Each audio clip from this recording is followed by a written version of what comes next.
பிரச்சாரத்தில் தன்னுடைய புகைப்படத்தை அன்புமணி தரப்பு பயன்படுத்த தடை விதிக்க கோரி ராமதாஸ் வழக்கு ஒன்றை தொடுத்திருந்தார்.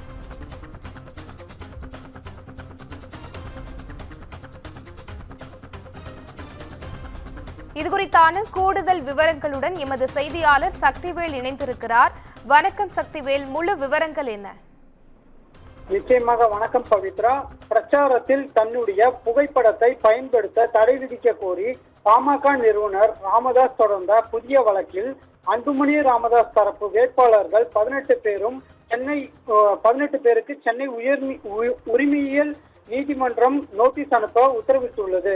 பாமகவில் தந்தை மகன் இடையே ஏற்பட்ட மோதல் காரணமாக கட்சி 2 அணியாக செயல்பட்டு வருகிறது. இந்த நிலையில் பாமகவின் பெயர், கொடி மற்றும் சின்னத்தை பயன்படுத்த அன்புமணிக்கு தடை விதிக்க கோரியும் கட்சியின் தலைவராக தம்மை அறிவிக்க கோரியும் ராமதாஸ் சார்பில் சென்னை உரிமையியல் நீதிமன்றத்தில் மனு தாக்கல் செய்யப்பட்டது. இந்த வழக்கை விசாரித்த உரிமையியல் நீதிமன்றம் மற்றும் சென்னை உயர்நீதிமன்றம் ஆகியவை ராமதாஸ் தொடர்ந்த இடைக்கால மனுக்கு தள்ளுபடி செய்தது.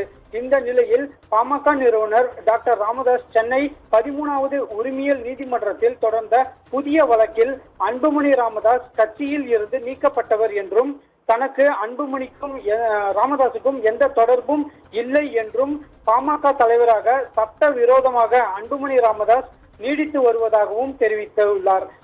தேர்தல் பிரச்சாரத்தில் தன்னுடைய புகைப்படத்தை அன்புமணி தரப்பு வேட்பாளர்கள் 18 பேரும் பயன்படுத்தக்கூடாது என தடை விதிக்க வேண்டும் என கேட்டுக்கொண்டுள்ளார்.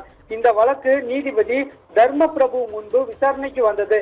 வழக்கை விசாரித்த நீதிபதி இது குறித்து அன்புமணி தரப்பு 18 வேட்பாளர்களும் நோட்டீஸ் அனுப்ப உத்தரவிட்டு விசாரணையை 21ஆம் தேதிக்கு ஒத்திவைத்துள்ளார். பவித்ரா,